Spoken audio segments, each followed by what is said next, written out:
So is chiropractic actually safe? We're going to be discussing two of the different types of chiropractic techniques and the risks involved, and we're going to compare those to some mainstream medical prescribing. Up next.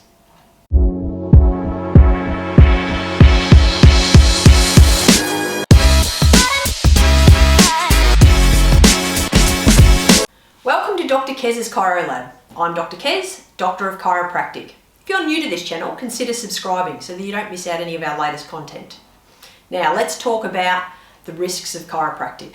So the most common area for us to be concerned about would be the cervical spine or the neck area when it comes to adjusting and causing risks.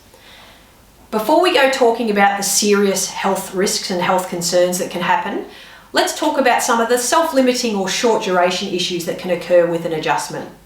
These can be stiffness and soreness in the neck after being adjusted, and that can be a result of the joints being out for a long period of time and then your body needing to adapt to that new position.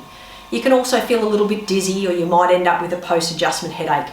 These things are quite common. In fact, after a whole body adjustment, it's not uncommon to feel quite fatigued as your body then tries to regenerate and get everything back into the right position. Now let's get down to the nuts and bolts of the risks of these techniques. First technique we're going to discuss is the Activator. This is an Activator here. It's classified as a low force technique.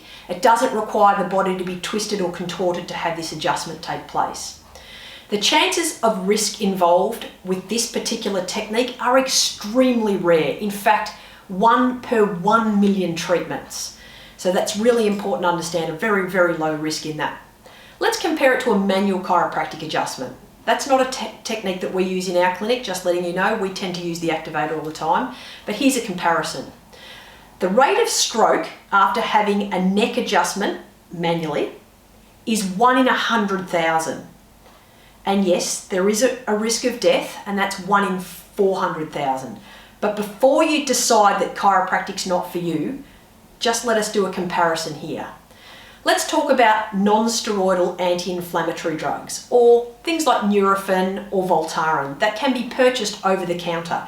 They're an anti-inflammatory product that people use quite often when they've got an ailment or a headache, period pain, and things like that. Taking anti-inflammatories like this, 4 people in 10,000 will die. I know those statistics are pretty shocking. I was shocked when I read that as well. But let's compare that. Let me do the math for you.